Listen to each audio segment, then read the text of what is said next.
decía, pues esta es una oportunidad después de mucho tiempo de volver a socializar este trabajo, de tener una audiencia para compartirlo, para apreciar y valorar lo que en Colombia reconocemos como diversidad étnica, lingüística y cultural. El tema central de esta charla, pues no es propiamente el trabajo morfológico que se llevó a cabo años atrás y que se presentó para la Universidad del Valle, sino un poco la reflexión por el reconocimiento, sobre el reconocimiento, la recuperación y el fortalecimiento de lenguas indígenas en Colombia y en manos de quién está o en manos de quién las podemos poner. Partiendo de la idea de que el fortalecimiento de estas lenguas tiene que hacerse o llevarse a cabo a través de las alianzas que se puedan hacer entre las disciplinas, las alianzas con los diferentes ámbitos educativos, las escuelas, las universidades, incluso sectores económicos que pudieran también unirse y contribuir. Pues vale la pena recordar que estamos hablando de diversidad y que como diversidad pues debemos considerar la diferencia y la abundancia de esa diferencia. Entonces, pues la diversidad biológica nos ubica siempre en los seres vivos, en la fauna, en la flora, que habitan de pronto un mismo territorio y algunos notamos también las comunidades y el lugar que tienen dentro de ellas sus individuos. Es nuestro compromiso estudiar, proteger y mantener este equilibrio ambiental. Por eso, pues quiero, Claudia, si le das siguiente, por favor, a mostrarles una cita con la que me gustaría empezar. Bueno, esto es lo que más o menos les acabo de introducir. Como pienso, como siento yo este tipo de trabajos, es simplemente con la sensación de responder a un compromiso. Del sostenimiento y el fortalecimiento del equilibrio ambiental. La cita que ustedes ven aquí, pues un poco, déjame yo me organizo. Ya. Considerar a todos los pronombres como partículas que están en lugar del nombre. Por ejemplo, estimar que la gramática es un arte y el arte del bien hablar, del cual el hablante no debe apartarse, son todas consideraciones de una gramática tradicional que han dificultado y han retrasado el estudio riguroso y científico de nuestras lenguas, y lo que es peor, las han falseado. Con esta cita quisiera dirigirme, por ejemplo, a los que hemos sido docentes de español, que todos de alguna manera hemos enseñado y hemos defendido lo prescriptivo, ¿no? Y le hemos apostado al pronombre, al lugar que tiene el pronombre, al refinamiento de la gramática, a pulir la escritura, y muchas veces olvidamos la razón de ese pronombre o lo que el pronombre realmente representa dentro del sistema o como parte de la representación cognitiva que se hace el individuo o el hablante en su interacción con el entorno. Bueno, yo parto del hecho de que todos en la escuela somos maestros de lengua, que no solo los profesores de español, pienso que también los profesores de otras áreas, de otros campos, podrían asumirse profesores de lengua y hablar entonces del uso de esta lengua en lo que representa como sistema, como referente. Para eso se necesita un poco de sensibilidad y de conciencia lingüística. Yo creo que todos los maestros a veces estamos inmersos en, en nuestros currículos, en nuestras competencias, en las demandas.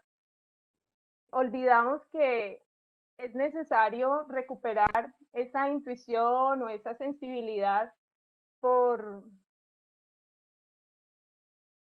esa sensibilidad antropológica o esa sensibilidad lingüística para poder hallarle un sentido a cada elemento que conforma nuestra lengua. Parto de esta cita porque ahora quiero pasar a mostrarles algunos datos importantes sobre lo que sucede con la diversidad lingüística en Colombia. Y con esto quiero dejarles ver que un problema no es tanto de las lenguas indígenas en Colombia, sino de la forma como los seres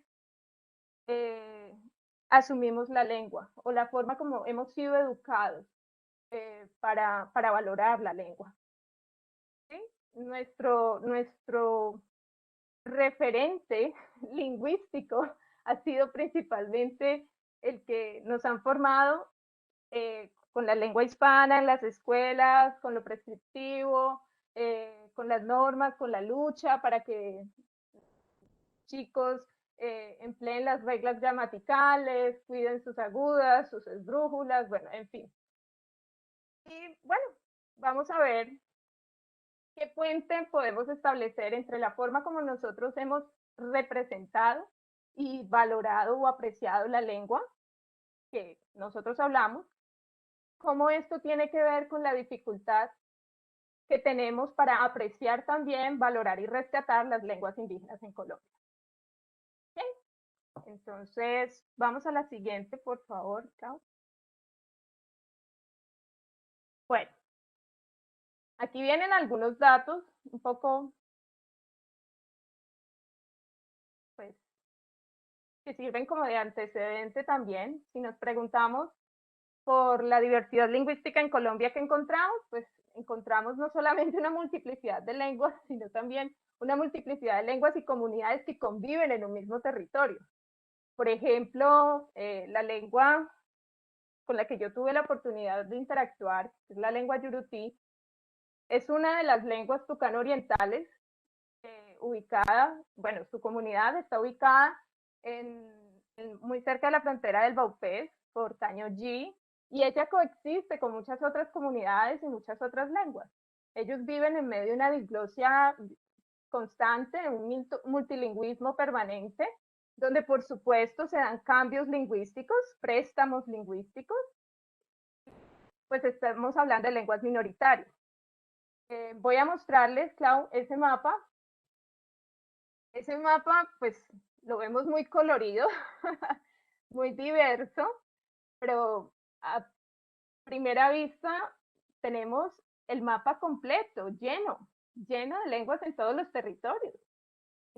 territorios nacionales. Más o menos 13 familias las que están aquí. 13 familias las que habitan en todo el territorio nacional. Y como les digo, muchas de ellas coexisten en territorios muy pequeños, como sucede con las lenguas tucano-orientales, que a su vez, según este mapa, son 18 lenguas en territorio. Entonces, bueno, ya les voy a ampliar un poquito esta situación, pero quería que de manera visual ustedes se den cuenta de cuán diverso es realmente el territorio nacional, cómo el valor y la jerarquía que los colombianos tenemos de las lenguas, pues ha afectado en su desarrollo, en su estudio y en su conservación. Vamos, Clau, de nuevo, por favor, a la diapositiva. Estos son solo algunos antecedentes de su importancia, ¿no? Entonces ya vimos el mapa nacional y si ampliamos un poquito el espectro encontramos que la mayor parte de las lenguas habladas en el mundo también nos compromete, porque nada menos en Asia y en África se podría hablar de un 32%, 32% de diversidad lingüística. Y en el Pacífico un 18%, en América un 15% y Europa solo aporta un 3%. Pero es Europa quien pone las lenguas de dominio, quien pone de alguna manera las lenguas más habladas en el mundo, el español, el inglés, el ruso y el francés. ¿Sí?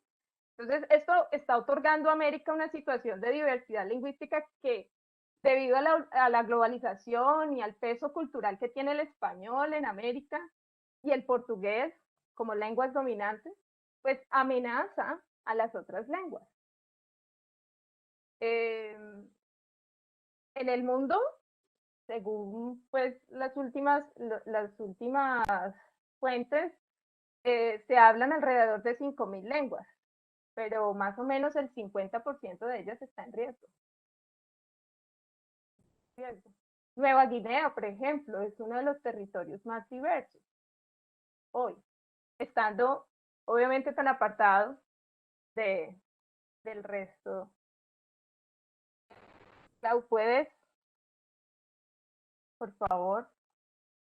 Ok, entonces, volviendo a nuestro territorio y teniendo claro el compromiso y la gran responsabilidad que tenemos no solo con nuestro país, sino porque representamos como parte de América una gran diversidad. Bueno, en América Latina está Costa Rica, también está México, está Guatemala, con amplia diversidad lingüística, está Perú, Ecuador, Bolivia, no solamente es Colombia, pero digamos que todo ese porcentaje, de acuerdo a las políticas nacionales, pues se han logrado preservar, proteger algunas lenguas, pero pues, ¿qué pasa en Colombia? Un poco lo que podemos decir es que el gran problema o el gran desafío que tenemos en Colombia tiene que ver con la política, la política lingüística. La política lingüística y un proyecto que tiene que ver con el bilingüismo, el Programa Nacional de Bilingüismo. Aquí hay algo interesante y es que, bueno, los problemas y los desafíos en Colombia son más, en este campo, también son más políticos que lingüísticos. Entonces, lo que tiene que ver con las políticas lingüísticas del país, eh, hay algunas tensiones. ¿Sí? Hay algunas tensiones, hay un documento que puedo pasar a copiarles ahorita en el chat, que explica muy bien cuáles son esas tensiones en detalle, pero para resumirles, una de estas grandes tensiones tiene que ver con la contradicción y la forma como estamos asumiendo el bilingüismo en la Constitución y en la Ley de Lenguas, ¿sí? Y también en este Programa Nacional de Bilingüismo. En este Programa Nacional de Bilingüismo que terminaba en el 2019, pues que cómo se están representando ellos el bilingüismo. Ahí hay una tensión porque el bilingüismo del que ellos hablan son dos lenguas de dominio, el inglés y el español. ¿Okay? En segundo lugar, pues otra gran tensión es la de que este programa nacional de bilingüismo genera un fenómeno de estratificación lingüística. ¿Qué significa esta estratificación lingüística? Pues que no se está desarrollando realmente un reconocimiento y un fortalecimiento igualitario de las lenguas que cohabitan o coexisten en el territorio nacional. Se han estratificado y se han seleccionado las lenguas que hacen parte de este programa, pero no se están considerando todas las demás. Como tercer tensión, entonces, o una tensión derivada, aparece la asignación de los recursos dentro de esta política lingüística. Y esta asignación de recursos para la implantación del inglés tiene que ver también con el financiamiento que se da a los proyectos de etnoeducación o a la forma como también se le capacita a los maestros en el desarrollo de la diferenciación o en el trabajo real de la etnoeducación para los territorios como el Baupés, el Putumayo, el Amazonas o acá en el Cauca. Una cuarta tensión que se resume en el documento, ya se los copio, tiene que ver con la desconexión que existe entre la educación que se da en los colegios privados o en los colegios que podrían hacer parte del Programa Nacional de Bilingüismo, los programas de educación, de etnoeducación bilingüe, perdón. Porque ahí hay un problema, porque muchas veces los programas de etnoeducación bilingüe no están realmente llevando a cabo la enseñanza de todas las lenguas que coexisten en ese territorio. A veces solamente se logra enseñar en la lengua hegemónica de la región, ¿sí?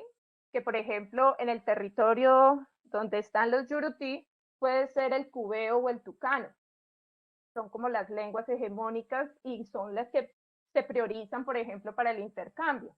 Cuando los niños van a las escuelas y los maestros van a hacer sus labores de educación, ellos realmente no alcanzan a cubrir toda la variedad de lenguas que coexisten y habitan en el territorio. ¿Sí me hago entender? Espero que sí. Espero que sí. Antes de que se me olvide, voy a copiarles, porque es un documento muy bonito, también muy complejo, el de las Sí, políticas lingüísticas de Colombia. ha sido muy clara. Gracias. Gracias. Ya permítanme, les copio el documento del que les hablo. Documento de la Universidad Nacional. Pone ampliamente cuáles son esas tensiones. ¿Puedo hacer una pregunta, Vivi? Por supuesto, Beatriz. Mira, si una de las tensiones es la asignación de recursos para esta política de bilingüismo, que es la que genera, pues, digamos, estratificación y la capacitación de los maestros, ¿cómo lograr que esta atención que mencionaste de última, el que se haga énfasis en la lengua indígena hegemónica de la región, pueda ser superada? Una gran Eso me pregunta. parece muy complejo, Es muy demasiado complejo. complejo. Pues voy a aprovechar tu pregunta para aclarar que yo no tengo todas las soluciones ni las respuestas. Claro, claro, claro. Un poco lo que quisiera es abrir y exponer de nuevo la preocupación para ver si en medio de esta socialización, contando con tantos maestros, con profesionales de diferentes campos y de diferentes sectores, pues se puede realmente pensar en algo. Pero pensaría que esto tiene que ver primero con los entes de control que se han ido formando. Eh, Algunos, por ejemplo, existe, pues no me voy a ver mucho, pero existe un consejo que se formó, un Consejo Nacional Asesor de Lenguas Nativas en Colombia, que está conformado por, digamos, personas de diferentes entidades y comunidades, también por dos universidades de todo el país. Sé que una de esas universidades es el Instituto Caro y Cuervo, no recuerdo la otra ahora.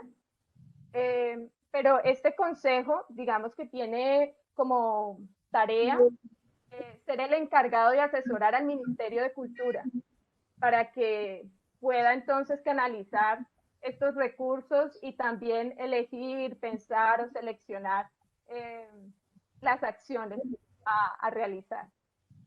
Claro, porque como están las cosas, entonces la extinción de muchas lenguas indígenas, pues ya se ha dado, me imagino, con las nuevas generaciones que tienen la lengua hegemónica y se van extinguiendo todas las otras lenguas. Voy a pasar también entonces a compartirles un poquito de esto. En este momento, por ejemplo, ese sería, Clau, ¿puedes volver a la diapositiva anterior? Ese sería, por ejemplo, uno de los desafíos que tenemos en estos momentos frente a la preservación y a la protección de las lenguas indígenas en Colombia, con la política lingüística.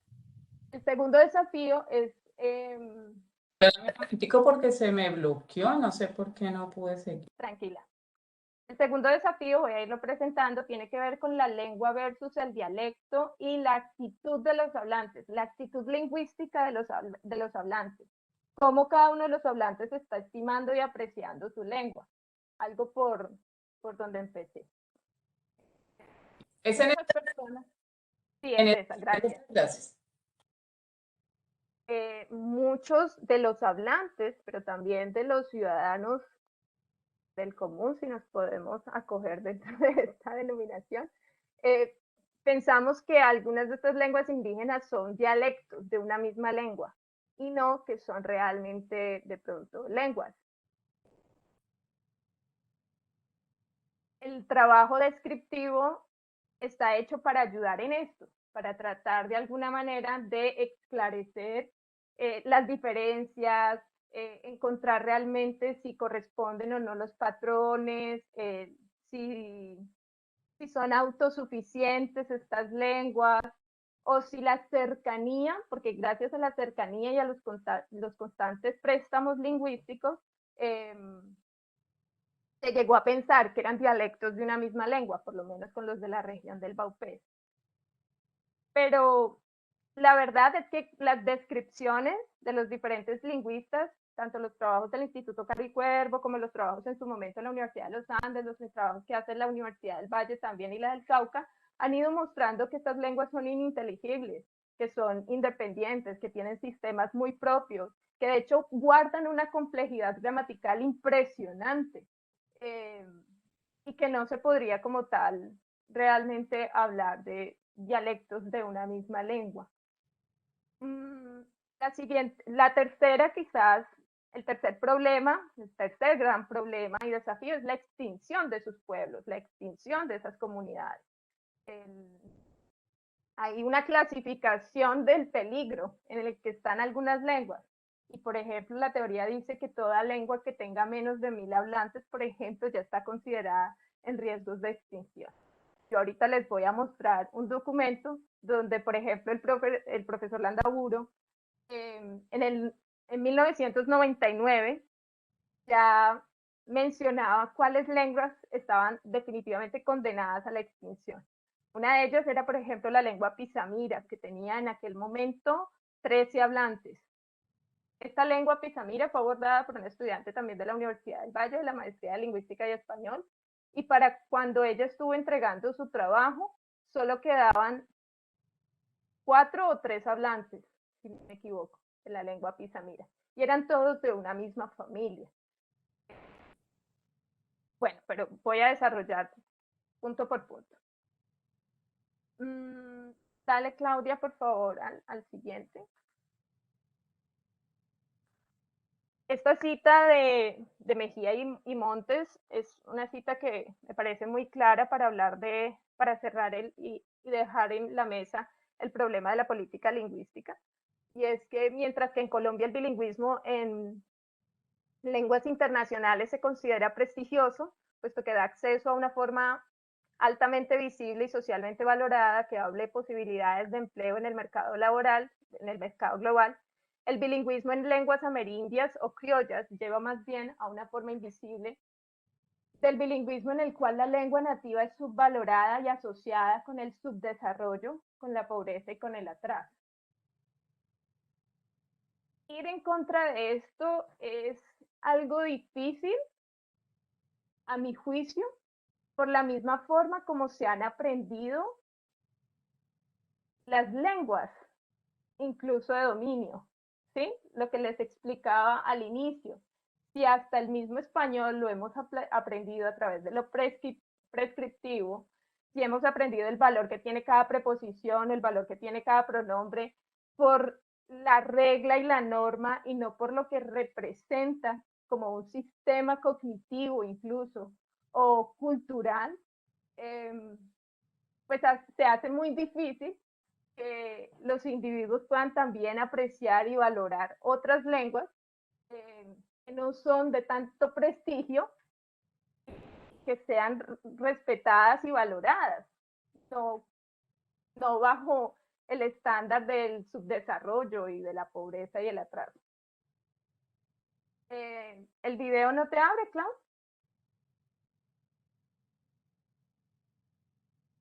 Este video es un poco una síntesis de este segundo punto que... No me coge, Vivi, mira. Dice que el video no está disponible, bueno. me manda acá. Si tú quieres lo compartes de allá, luego yo vuelvo a la presentación porque mira que no, lo hago varias veces y me sale, no está disponible, el video es privado, entonces me manda aquí. Perfecto. Ya, yo lo comparto. Este video tiene que ver con la presentación que hice para la sustentación de mi trabajo de grado, pero vale la pena comentarles que con él quiero aludir desde la experiencia y lo que conozco de la comunidad yurutí, que ellos tienen realmente una apreciación de su lengua que vale la pena también ser escuchada, ¿no?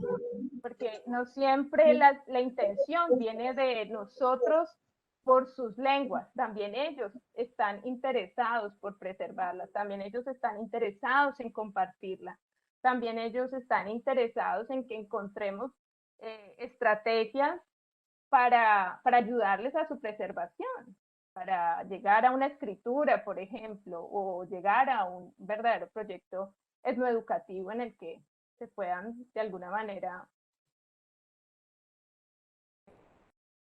autónomamente desarrollar. Voy a compartirles el video, es un video corto. Cálenme un segundo.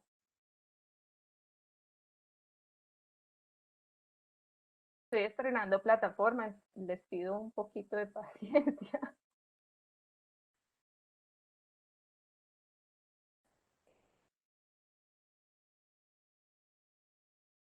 Ahí lo tenemos, ¿cierto?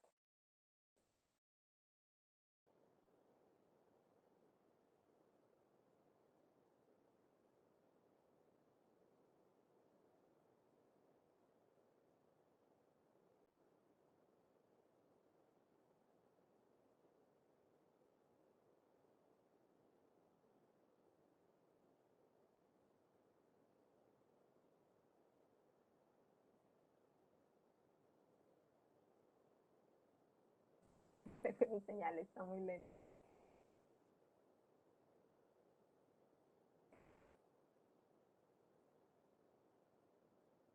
Me olvidé el micrófono. ¿Me están escuchando bien? ¿O?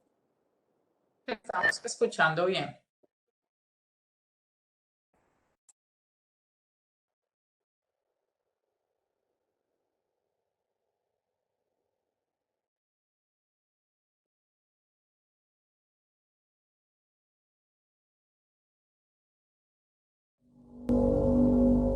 ¿Se oye?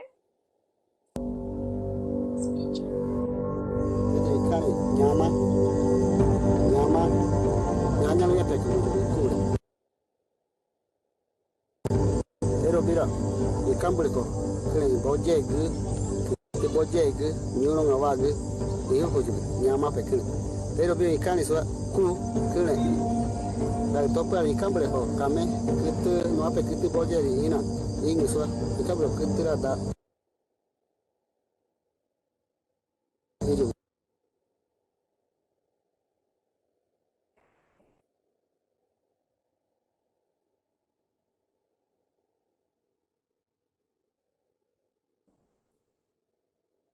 Es mi internet que ya está. Cargue un poquito y luego lo dejo correr. Lo que están escuchando allí, por ejemplo, es yurutí. Antes de la comunidad yurutí de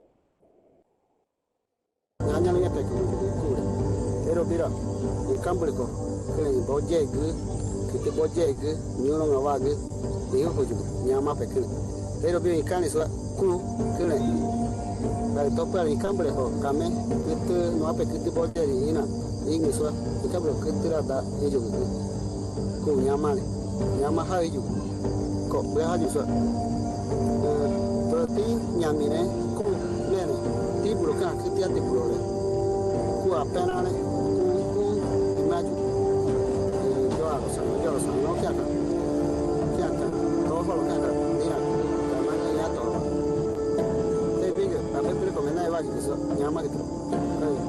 Ahí todo lo que te da daño, llama, llama, ahí yo que llama, mira, como que no se me dice que nada muy coisa, muy soft, que te voy a decir, que te lo pique, muy pepazo, pero que eso puede llamar y que yo.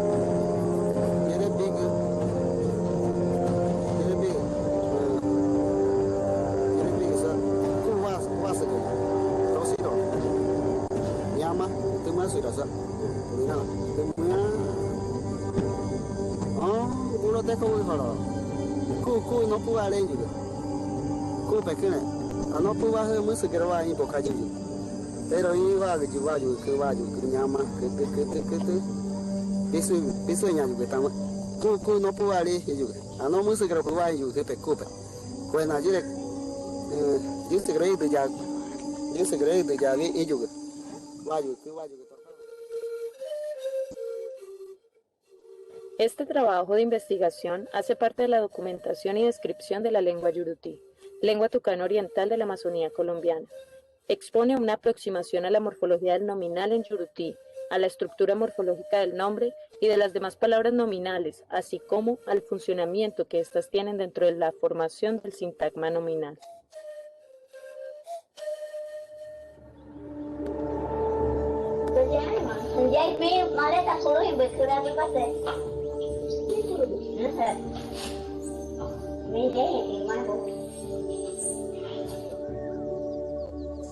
Yo creo que si no seguimos practicando el habla tal como es, se va a ir acabando poco a poco. ¿Por qué? Porque la mezcla con el otro dialecto hace que la lengua comience a acabar el habla. Es culpa de nosotros. La mayoría es viejo, no puede decir nada, vamos a hacer así. Va igual que está parejo con la igual nosotros. Estamos perdiendo nuestra cultura. Para este estudio, se utilizaron los datos recolectados en el mes de julio del 2011 y 2012, en la comunidad yurutí Consuelo del Paca, en las riberas del río Baupés, por Viviana Arango Giraldo, Juan Camilo Díaz Bolívar, Luis Humberto Benavides y Elizabeth Valencia. El trabajo propuesto representa una contribución modesta pero concienzuda, que permite ampliar el conocimiento existente y la manera de entender la diversidad lingüística de la Amazonía.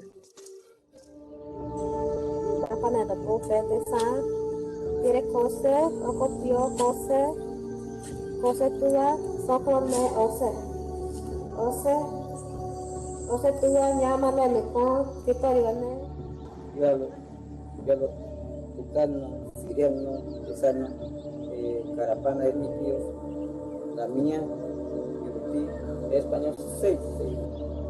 Sin duda, la investigación de esta lengua representa una prioridad para los estudios lingüísticos del país y de su diversidad étnica. La documentación del yurutí se hace urgente debido a que en la actualidad cuenta con aproximadamente 200 hablantes y cualquier lengua hablada por menos de 1000 personas es considerada en inminente riesgo de extinción.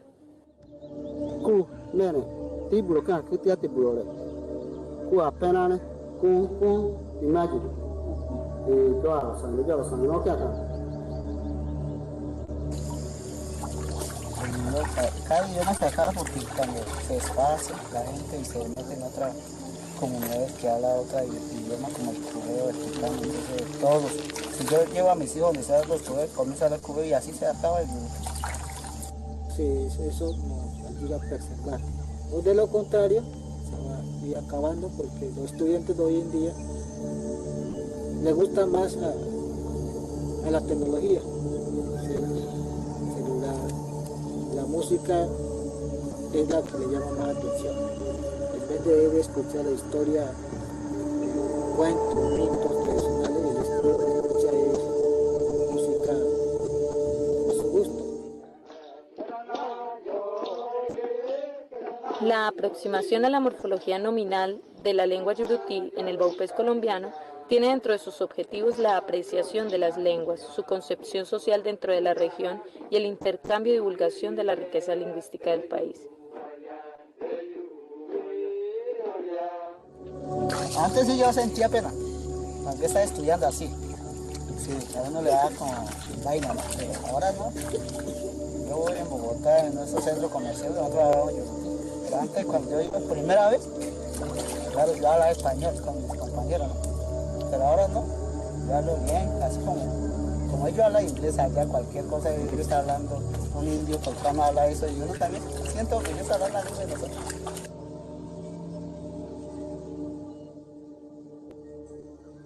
Esta investigación busca coadyuvar en la descripción y el análisis tipológico comparativo de las lenguas indígenas de América, extendiéndolas como realidades fácticas del plano real al conocimiento.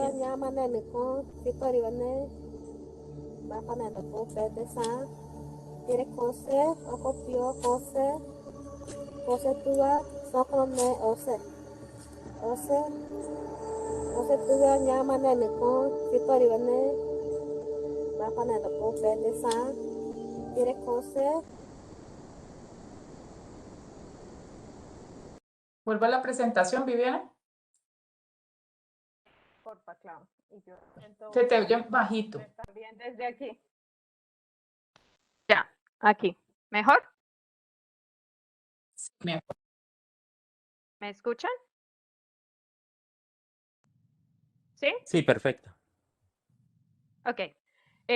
Bueno, pues se logra apreciar en algunos de los hablantes la conciencia que muestran frente al riesgo de extinción en el que se encuentra su lengua. Algunos de ellos hablan con propiedad de cosas que han escuchado de no indígenas en su contacto, por ejemplo, con académicos de algunas universidades o el Instituto Lingüístico de Verano, donde en su momento compartieron mucho en las primeras descripciones. Pero es muy importante decir aquí que cada uno de ellos, como lo dice Nelson, habla entre 5 y 6 lenguas. Cada uno de ellos puede llegar a hablar entre 5 y 6 lenguas porque ellos viven con comunidades en medio de la exogamia lingüística. La exogamia lingüística es que de alguna manera ellos solo se pueden casar con personas que hablen una lengua distinta a la que ellos hablan. ¿Esto qué genera? Para decirlo de manera muy simple, pues genera que haya un dominio en la lengua del padre, porque los niños heredan la identidad a través de la lengua y se hereda la identidad y la lengua del padre, pero por supuesto hablan también la lengua de la madre. Si la madre es cubea y el padre es yurutí, entonces el niño aprende a hablar cubeo y aprende a hablar yurutí. Y a su vez, si tiene contacto o interacción con la mamá del padre o con la mamá de su madre, pues va a terminar hablando más lenguas, posiblemente 4 o 5. O no necesariamente con su propia familia, puede ser con las otras mamás que habitan en la comunidad. Los hombres de la comunidad son principalmente yurutí y son las mujeres las que han migrado de sus diferentes comunidades y territorios. ¿Ok? Esto pues hace socialmente difícil el saber que puedes perder tu lengua y que tu lengua está en riesgo de extinción, porque paralelamente al perder la lengua estás perdiendo también un poco de la identidad social con la que puedes establecer vínculos matrimoniales o, ¿sí?, de alguna manera vínculos familiares, económicos, de todo tipo. Entonces hace realmente, imprime un poco de tensión en los hablantes, los que son conscientes de este potencial riesgo de extinción. Como lo ven en el video, pues es importante decir que esta documentación, esta descripción del yurutí se hizo en el 2011. En aquel momento teníamos aproximadamente 200 hablantes. No sé cuántos hablantes realmente tenga la comunidad del día de hoy o a la fecha.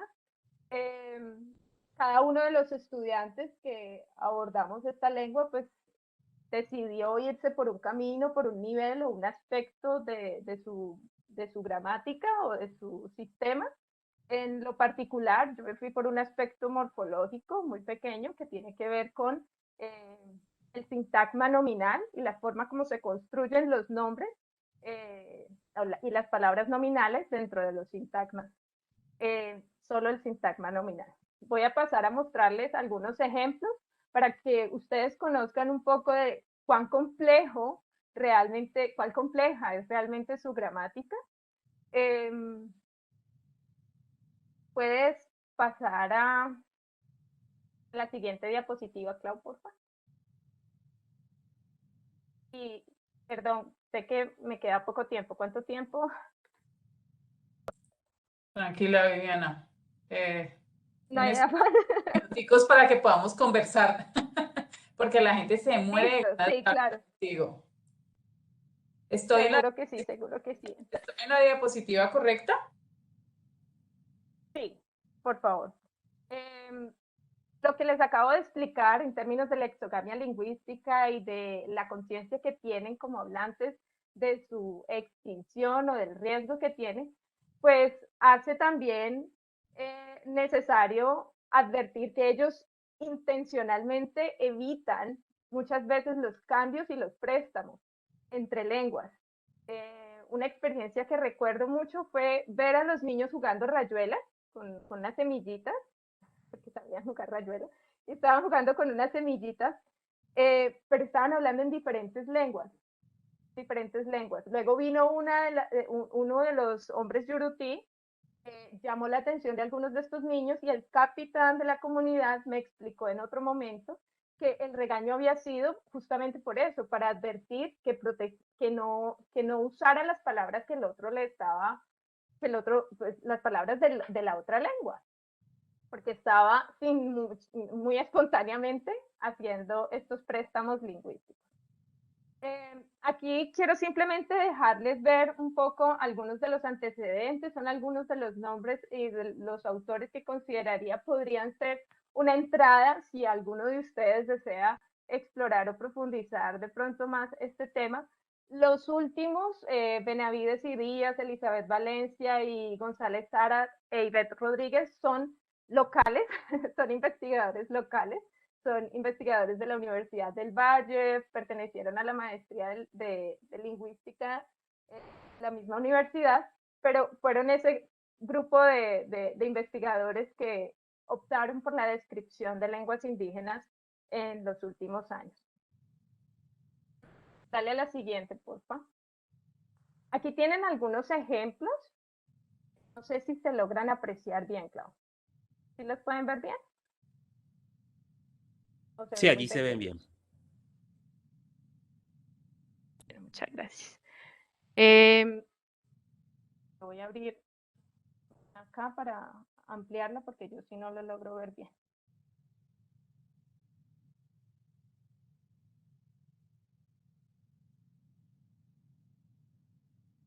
Por ejemplo, ahí lo que les estoy presentando son unas clases de palabras nominales muy similares a las que conocemos en español. Una categoría de palabras nominales cerradas, otras abiertas. Entre las cerradas pues se encuentran los numerales, los demostrativos, algunos interrogativos, pronombres, y entre las abiertas se encuentran, ya aquí lo puedo ver mejor.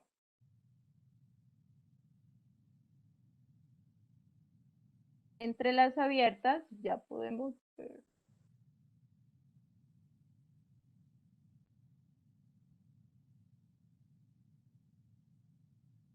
Ya, entre las abiertas entonces están los nombres comunes, los abstractos y los nombres propios. Entre los comunes vale la pena decir que ellos tienen unas características específicas de topónimos, antropónimos y manejan unos rangos de animacidad, aunque obviamente también tienen palabras nominales referidas a los animados, humanos y no humanos, y también a la categoría de los inanimados. Al lado derecho, por ejemplo, podemos ver cómo se comportan los demostrativos.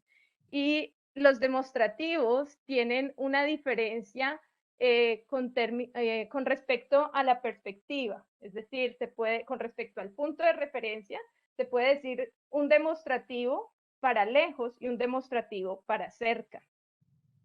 Si ustedes se dan cuenta, algunos de estos demostrativos reciben un clasificador.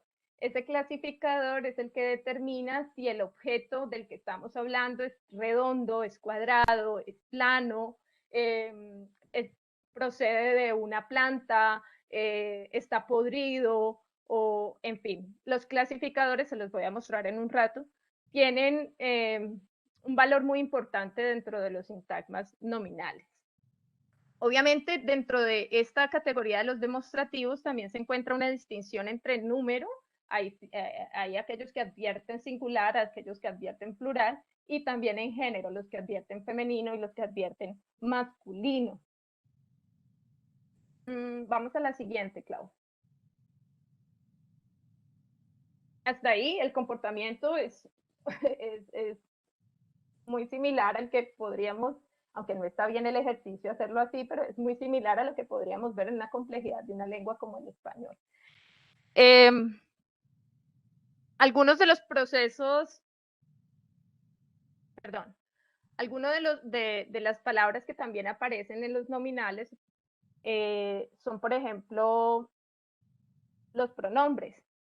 Y con los pronombres hay algo interesante, y es que la primera persona, por ejemplo, no importa si es masculino o si es femenino, ni en singular ni en plural, mientras que la segunda persona sí se diferencia cuando es plural y si ese plural son mujeres o si ese plural son hombres. Ese morfema que llevaría entonces a la representación del plural femenino también funciona como una unidad, como un lexema en otros ejemplos. Lo que quiere decir que es un lexema que ha progresado o ha evolucionado a tal nivel de gramaticalización que termina haciendo parte de la palabra nominal como un morfema, como un afijo o un sufijo como los otros. En tercera persona podemos ver lo mismo, aparece el mismo morfema de omia, que es el que marca la pluralidad del género femenino. Bueno, hay pronombres en primera persona, pronombres en segunda y en tercera persona. Voy a ir un poco más rápido. Ve a la siguiente diapositiva, por favor, Clau. Algunos procesos, por ejemplo, morfológicos que se presentan en la formación del nombre en Yurutí tienen que ver con nombre más nombre o verbo más nombre. Los ejemplos que tienen en la izquierda son, por ejemplo, palabras de nombre construidos a partir del verbo. Entonces, por ejemplo, Baseri Basoki es el nombre que recibe el payé rezador, pero es una construcción a partir del verbo cantar, luego el morfema de persona más el morfema de género masculino. Lo mismo sucede para hablar de el que sabe o el payé sabedor, que viene también del verbo saber más la persona y la marca de género masculino. Cuando se va a hablar, por ejemplo, de la persona como el agricultor o el sujeto que va y siembra, se emplea lo mismo, el verbo, y a partir del verbo aparece la marca de género masculino. Es interesante porque lo mismo sucede con la chicha, ¿no? Pero aquí la chicha ya no recibe la marca de género, sino que recibe un clasificador, que es el clasificador de fruto. Tenemos el verbo tomar, y junto al verbo tomar el morfema que refiere, el clasificador que refiere al fruto. Nombre más nombre, tenemos los ejemplos del lado derecho, está, por ejemplo, el pie y más el clasificador que se emplea para lo que tiene que ver con textiles o con ropa. Entonces ahí vemos la conformación, un proceso morfológico diferente para la conformación del nombre. Lo mismo sucede con metal más canoa, para hablar de esa canoa que nos llevó hasta Caño del Paca, que es una gran canoa de metal, la voladora también le llamaban, donde podíamos recorrer el territorio en el río Baupé. Tiene diminutivos, como cualquier otra lengua, tiene diminutivos, tiene unos procesos de derivación, entonces ya no tenemos solamente dentro de la construcción del nombre, no tenemos solamente procesos flexivos, sino también procesos derivativos, y uno de ellos son los diminutivos. Ahí tiene, por ejemplo, unos cuantos, la redundancia, ejemplos. Luego aparecen algunos ejemplos de flexión, tanto de género como de número, en la categoría de humanos animados y en la categoría de no humanos animados. Dense cuenta que aquí van a cambiar los morfemas que refieren al género según los grados de animacidad. ¿Qué significa esto de según los grados de animacidad? Pues que los humanos tienen unos morfemas y entre los animales, que también vendrían a ser animados, hay algunos que podrían llegar incluso a tener los mismos morfemas por ser domésticos o por su grado de cercanía y aproximación con los humanos. Esto pasa, por ejemplo, cuando ven gallo y gallina. Tienen, por ejemplo, los morfemas de género de los humanos, a diferencia del morfema y la marca que tiene, por ejemplo, la paca. La paca es un roedor que ellos cazan, que se come en la selva. Bueno, para los plurales es muy interesante decir que entre los plurales hay plurales para contables y para incontables. Y pueden llegar a haber nombres para entidades animadas colectivas por su naturaleza, como las estrellas, como los peces, donde ya no se requiere solamente de un cuantificador, sino de un singularizador. Es decir, para esas entidades que naturalmente son colectivas, se requiere un morfema que los singularice. Vamos a la siguiente, Clau, por favor. Vamos para que vamos, ya la fui, para que vamos cerrando, sí, para que tú te vengas a conversar con las personas asistentes. Bueno, último ejemplo, los clasificadores de los que les hablo. Entonces ustedes pueden observar que, por ejemplo, si se quiere hablar de una persona buena o grande, pues hay un clasificador que se suma al lexema. Y ese clasificador es el que refiere a la categoría humanos. Hay otro clasificador, como ya les mostré, para la categoría de frutos. Hay otro clasificador para la categoría de plantas. Hay otro para la categoría de los objetos que tienen forma alargada o para los objetos que tienen forma puntuda.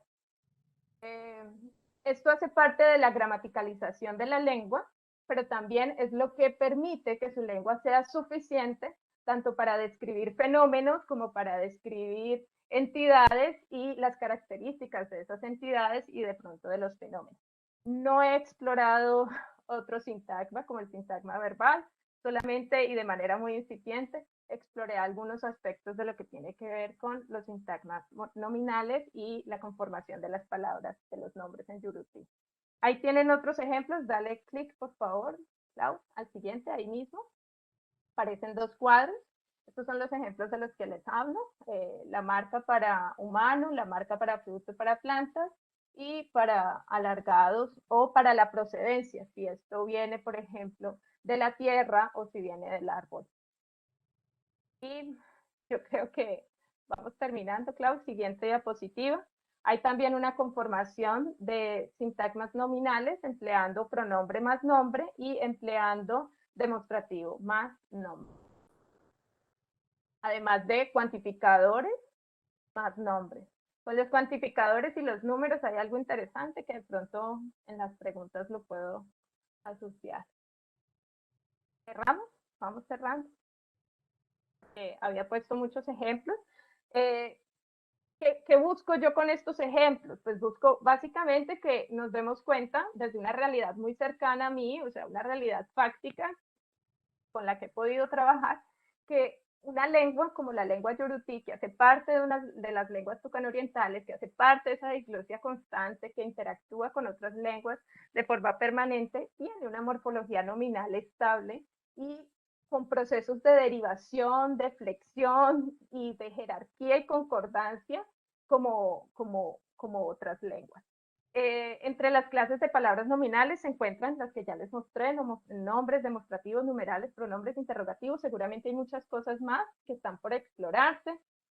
La categoría de los pronombres y de los demostrativos es tanto el progreso y la autosuficiencia que tiene la lengua, que se pueden sustituir incluso en ocasiones, pueden sustituir al nombre cumpliendo con una función de núcleo dentro del sintagma nominal.